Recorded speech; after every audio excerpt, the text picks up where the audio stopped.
Avoir un cœur brisé, c'est très normal. Hein. Avoir un gourmet, c'est très normal.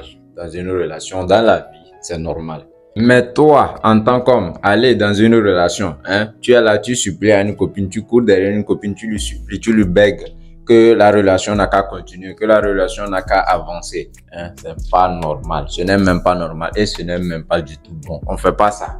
On ne fait pas ça. Dans cette vidéo, je vais te partager 4 mentalités, 4 mindsets qu'il te faut avoir pour forger ton mental, pour forger ton mindset contre les cœurs brisés, hein, contre le gourmet, hein, tu connais ça, non?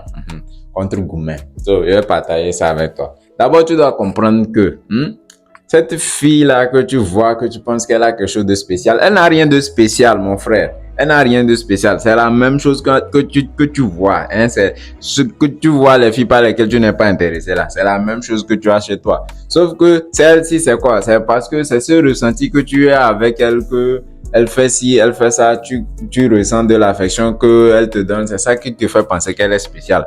Mon frère n'est pas spécial. Réveille-toi, elle n'est pas spéciale. C'est la même chose que les autres là. Il faut mettre ça là d'abord dans ta tête d'abord. Elle n'est pas spéciale. So, la première des choses qu'il te faut connaître pour forger ton mental contre le gourmet, contre les cœurs brisés, petit, tu dois te mettre en tête que rien n'est permanent dans une relation. Il n'y a rien de permanent dans une relation. Toute relation est éphémère. Il n'y a pas une relation sur cette terre qui est infinie. Toute relation est éphémère. Il n'y a pas, c'est-à-dire de père en fils. La relation que tu as avec ton père, ça va finir. Ta soeur, ça va finir. Ta mère, ça va finir.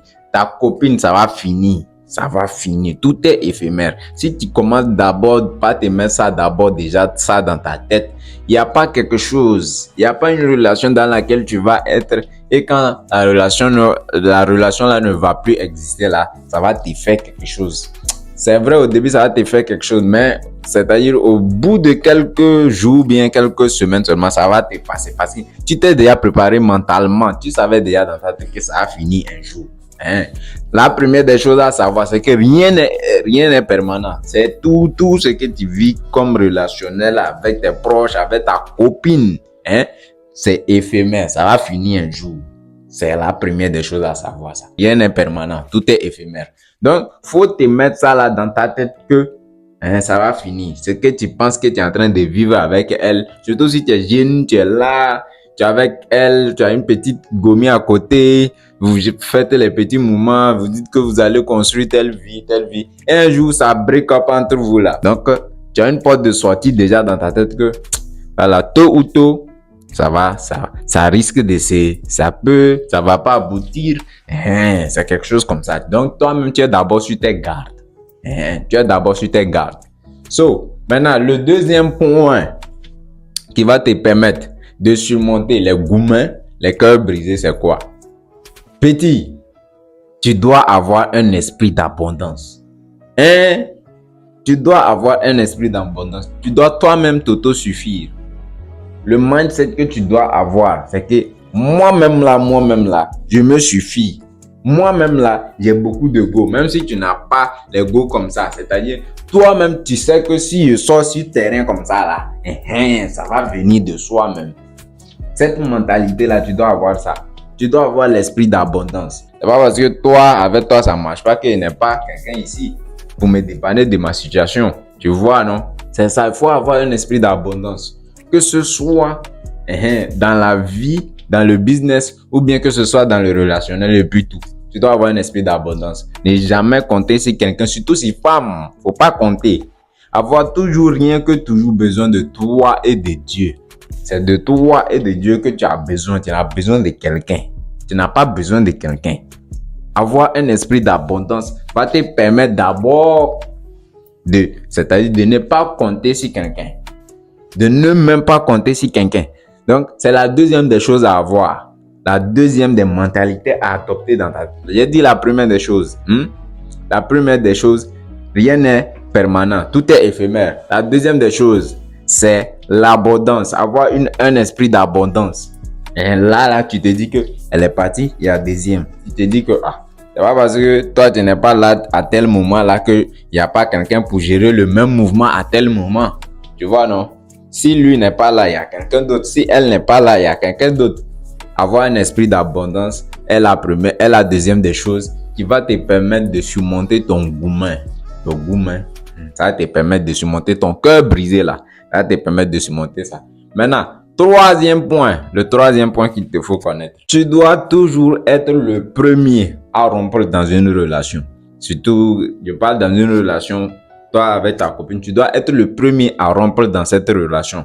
Tu sens que ça commence par être bizarre dans cette relation avec laquelle tu es avec ta petite. L'énergie qu'elle donnait, avec l'énergie qu'elle te donne dernièrement, récemment, là, ça colle plus. Tu sens qu'elle est en train de monkey branch. Toi-même, tu sens qu'elle est en train de monkey branch, petit. Tu coupes d'abord les ponts. Et ça te met en confiance en toi. Ça booste toi-même ton ego. Et ça crée le respect.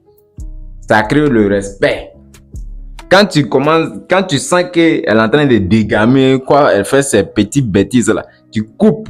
Elle va vouloir faire genre comme si elle n'est pas encore bien sautée sur la branche, elle va vouloir faire genre comme si elle va rester. Non, petit, tu as déjà coupé, c'est fini. Elle n'a qu'à partir. Parce que tu comprends déjà. Elle n'a qu'à partir. Et là, tu te rebâtis. C'est mieux qu'on sois le premier à rompre. Parce que si elle rompre, elle va avoir la narrative de l'histoire. Elle va toujours faire la grosse bouche au dehors là-bas. C'est comme ça. C'est moi, il est laissé. Oh, pour toi, il a plus de valeur. Parce que l'homme ne va pas aller sortir clamer haut derrière là-bas. C'est comme ça, c'est moi et lui. C'est comme ça, moi et elle, on a bras. Non. Mais plutôt, elle va sortir, aller crier là-bas. Donc, sois toujours le premier à rompre. Il faut être le premier à dire que c'est bon qu'on arrête. Et quand tu fais ça, booste ton ego, ça augmente ta confiance en soi. Ça augmente ta confiance en toi-même. Ça te permet d'être comme ça, d'avoir une certaine autorité. Quand une copine vient dans ta vie et elle fait bizarre, tu libères vite fait. Il n'y a pas foutaise. Ça dit pas. C'est en 2 temps, 3 mouvements, quoi. Tu vois, non? En 2 temps, 3 mois, tu as déjà libéré le mouvement. Il te faut avoir cette autorité-là, cette pensée-là. C'est-à-dire que tu es toujours le premier à dire non, c'est bon comme ça. On ne tolère pas foutaise. Ça aussi, ça marche aussi dans le sens où tu es dans un business où tu sens que les ragots sont en train de venir vers toi, que le patron va te libérer, le patron va te voir. Toi-même, tu viens un jour, tu dis, ah patron, voilà, moi mon dossier, je ferai comment? Tu as fait ça avant que lui ne fasse là. Et puis, tu fais de telle sorte que tu deviens plus bas bien en argent que lui et son entreprise. C'est comme ça, tu flexes sur eux ou bien tu trouves quelque part un poste quelque part qui rapporte encore bien même que là où tu étais. C'est comme ça marche. Maintenant, le 4e et dernier point qu'il te faut connaître. Ne te perds jamais dans le processus de la relation. Dans le processus de la relation, tu vois, elle va te faire des tests, tout ça là. Elle veut avoir le contrôle sur la relation. Elle veut te tester pour voir si elle peut avoir le contrôle. Tout ça là, ne jamais te perdre durant le processus de la relation. Ça, c'est très, très, très important. Pendant que vous êtes en relation, les tests qu'elle fait là, si le test, il y a certains tests, on ferme les yeux sur ça, mais il y a certains trucs qu'elle fait, tu recadres en même temps. Si tu vois que ça déborde, tu libères. Ne te perds jamais, surtout quand c'est avec Monceau, faut pas te perdre dedans. Elle veut avoir le contrôle de la relation, le monopole de la relation, tu quittes dedans. Ça c'est les foutaises, ça. Elle va te montrer que c'est elle qui est l'homme, toi aussi qui la bras. Ces 4 points-là, toi-même, tu vois que d'abord d'avance dans la vie. Les 4 points-là, tu te prépares d'abord déjà dans ta tête à te permettre, comment appelle-t-on? À te permettre de surmonter tout. Rien ne vient dans ta vie et puis tu n'es pas prêt. Rien ne vient dans ta vie et puis ça va te surprendre encore. Quand tu te mets déjà dans ta tête que tout est éphémère dans ta vie, c'est qui est sûr que ça va finir. Un jour seulement, ça va finir. Dans toi-même que tu te dis que ça là, le même problème là qui est comment, un jour seulement, ça va finir là. Toi-même, il faut voir que tu as déjà éliminé le problème. Donc, ce n'est plus un souci. Toi-même, tu vas chercher la solution pour résoudre le souci. Deuxième, maintenant, quand tu as l'esprit abondant, que si lui là est parti, c'est qu'il y a un autre. C'est comme ça que tu dois penser. Maintenant, le 3e point que tu dois avoir, être toujours le premier. Pour garder ton monopole, pour garder ton autorité, ton respect. Faut être toujours le premier à bras. Sinon, elle va aller raconter quelque part que c'est elle qui t'a bras. Elle est toujours le premier. Maintenant, quatrième point là, c'est de ne jamais te perdre dans une relation. Ne jamais perdre le feeling. Rien ne perd jamais. Faut être toujours aux aguets. Reste toujours aux aguets pour ne pas perdre. Comme ça, quand ça vient, quand tu sens déjà devant là-bas que en train de venir faire les mouvements bizarres, tu la libères vite fait. So, c'était Winner Ali. Abonne-toi, like. N'oublie pas d'activer la cloche de notification pour ne pas rater nos prochaines vidéos.